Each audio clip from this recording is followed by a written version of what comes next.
علی محمد خان صاحب آپ کے اوپر دباؤ ہے؟ میرے علم میں کوئی ایسا دباؤ نہیں ہے. کبھی کابینہ میں وزیر اعظم صاحب نے ایسی کوئی بات نہیں کی. ان سے کبھی نجی جو گفتگو ہماری ہوتی ہے اب تو بہت کم ہوتی ہے کیونکہ وزیر اعظم ہے, زیادہ موقع نہیں ملتا, لیکن کچھ محفلوں میں بیٹھنے کا ان کے ساتھ یا چھوٹی میٹنگز میں بیٹھنے کا موقع ملتا ہے, اس میں بھی کبھی ایسا ذکر نہیں کیا اور وہ اس پہ بڑے کلیئر ہیں.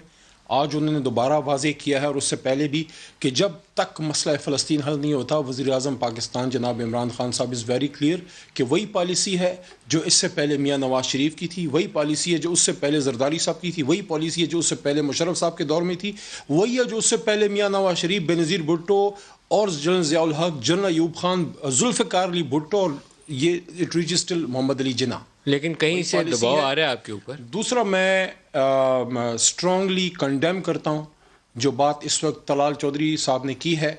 کوئی انڈیویجول جو بھی بات کرے اس سے میرا کوئی نہیں کام.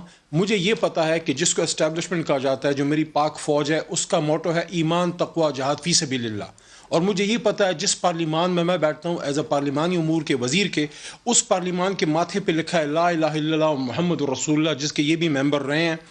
کوئی نون لیگ میں بھی نہیں سوچ سکتا, نہ پاکستان تحریک انصاف میں سوچ بھی سکتا ہے. حکومت کا کوئی شخص بولنے کی جرت نہیں کر سکتا. اسرائیل کو تسلیم کرنے کی بات تو جو ہے وہ بہت بعید از قیاس ہے. دیکھیں, کچھ چیزوں پہ ہم نے بڑا کلیئر ہونا ہے. کیا کوئی ایکسٹرنل فیکٹرز ہیں ایسے جو دباؤ ہمارے لیے دباؤ بڑھا رہے ہو؟ کچھ ایسے ایکسٹرنل فیکٹرز ہیں؟ دیکھیں, میرے علم میں کوئی دباؤ کا فیکٹر نہیں ہے, لیکن میں اس بات پہ بڑا کلیئر ہوں کہ کچھ ہماری ریڈ لائنز ہیں جس کو کوئی حکومت نہ عبور کر سکتی ہے. دیکھیں, حکومت ایک کیا چیز ہے آپ مجھے یہ بتائیں. اللہ تعالیٰ نہیں پوچھے گا ہم سے ایک دن اگر ہم نے خدا نخواستہ کسی بھی اسلامی ملک نے مسئلہ فلسطین کو کمپرومائز کر لیا, اور مسئلہ فلسطین تو جڑا ہوا ہے مسئلہ کشمیر کے ساتھ. دیکھیں, وہ ان کا معاملہ ہے, ہم کسی اور کے معاملے میں بولنے والے کوئی نہیں ہوتے, ہم اپنے پاکستان کے ذمہ دار ہیں.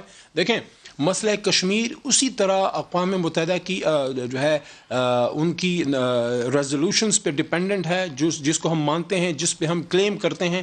اسی طرح مسئلہ فلسطین ہے. جس کسی نے مسئلہ فلسطین کو ہاتھ سے جانے دیا, وہ مسئلہ کشمیر کو بھی ہاتھ سے جانے دے گا. میں یہ سمجھتا ہوں یہ پاکستان کا بالکل ایسا ہے. دیکھیں, قائد اعظم نے جب کہہ دیا کہ مغرب کا ناجائز بچہ ہے اسرائیل, بات ہی ختم ہو گئی. دیکھیں, اور دوسری چیز یہ بیت المقدس صرف عربوں کا تو نہیں مسئلہ. کیا ہمارا قبلہ اول نہیں ہے؟ مسلمانوں کا نہیں ہے, پاکستانیوں کا نہیں ہے, ہندوستانی مسلمانوں کا نہیں ہے, بنگلہ دیشی مسلمانوں کا نہیں ہے. تو دیکھیں, اس چیز پہ اللہ تعالیٰ کا شکر ہے کہ وزیر اعظم صاحب کا ویو بڑا کلیئر ہے, اور میں اس پہ کوئی سیاست نہیں کرتا. میں کلیئرلی کہہ رہا ہوں کہ اس سے پہلے جتنے وزراء اعظم گزرے ہیں ان سب نے اس پہ بڑا کلیئر لائن لیا ہے, اور the credit goes to the people of Pakistan, جن کی وجہ سے کوئی سوچ بھی نہیں سکتا ایسا کرنے کا.